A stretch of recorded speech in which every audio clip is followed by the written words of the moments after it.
श्रीराम जय जय राम. आनंद हवा असेल तर नाम घ्यावे. शरीर स्वास्थ्याला लागणाऱ्या शरीरातल्या द्रव्यात जेव्हा कमी अधिकपणा उत्पन्न होतो तेव्हा शरीर स्वास्थ्य बिघडते. त्यालाच आजार म्हणतात. सुंठ हे असे औषध आहे की ते शरीरात कमी झालेल्या द्रव्याची भरपाई करते आणि जास्त झालेले द्रव्य कमी करून आरोग्य राखते. नाम हे सुंठीसारखे आहे. पारमार्थिक प्रगतीच्या मार्गात प्रत्येक व्यक्तीतल्या ज्या ज्या गुणदोषांमुळे अडथळा येतो ते गुणदोष दूर करून भगवंताचे नाम प्रगतीचा मार्ग मोकळा करते. म्हणून कोणात कोणतेही गुणदोष असोत, त्याने निष्ठेने नाम घेतले की त्याचे काम बिनचूक होऊन तो ध्येय गाठतो. आपल्या तेलाचा नंदादीप लावण्याची पद्धत आहे. तो अखंड तेवत ठेवायचा असतो.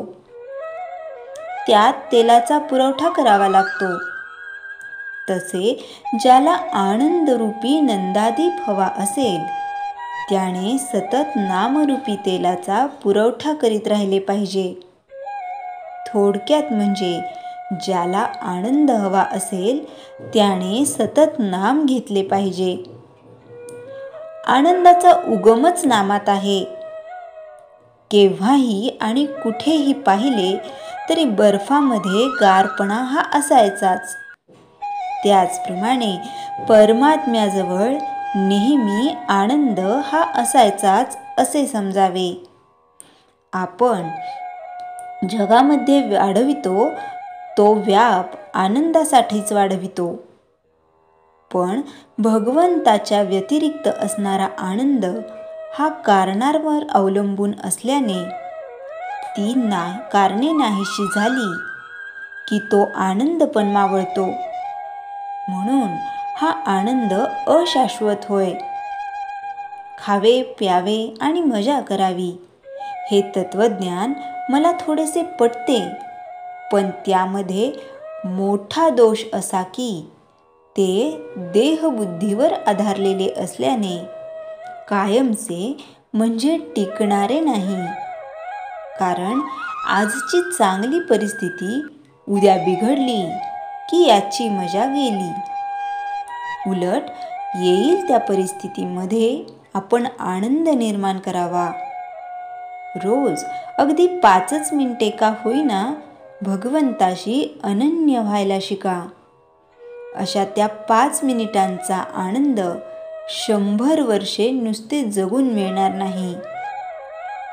साखरेच्या गोडपणाबद्दल तासनतास निरूपणे करण्यापेक्षा एक चिमूटभर साखर तोंडात टाकली असताना जसा खरा आनंद मिळतो तसेच इथे आहे. जगण्यामध्ये आनंद आहे ही गोष्ट खरी, पण आनंदाचे जगणे नसेल तर ते मेल्यासारखेच आहे. ज्याच्याजवळ भगवंत आहे त्यालाच आनंदाचे जगणे प्राप्त होईल. म्हणून ज्याला जगायचे आहे त्याने नाम घ्यावे. सदा सर्वदा योग तुझा घडावा असे श्री समर्थांनी मागितले. तुझा विसर न व्हावा असे श्री तुकाराम बुवांनी मागितले. याचे कारण हेच की जिथे भगवंत तिथे आनंदी आनंद असतो. व्यापारी लोक आज रोख उद्या उधार अशी पाटी लावतात. त्याप्रमाणे आपणही आनंद रोख दुःख उदार अशी वृत्ती ठेवावी.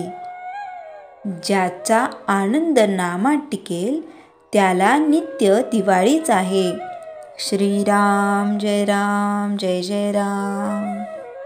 चैतन्यवाणी भगवंताने आपल्याला ज्या स्थितीत ठेवले आहे त्यात समाधान मानून त्याचा कधीही विसर पडू न द्यावा.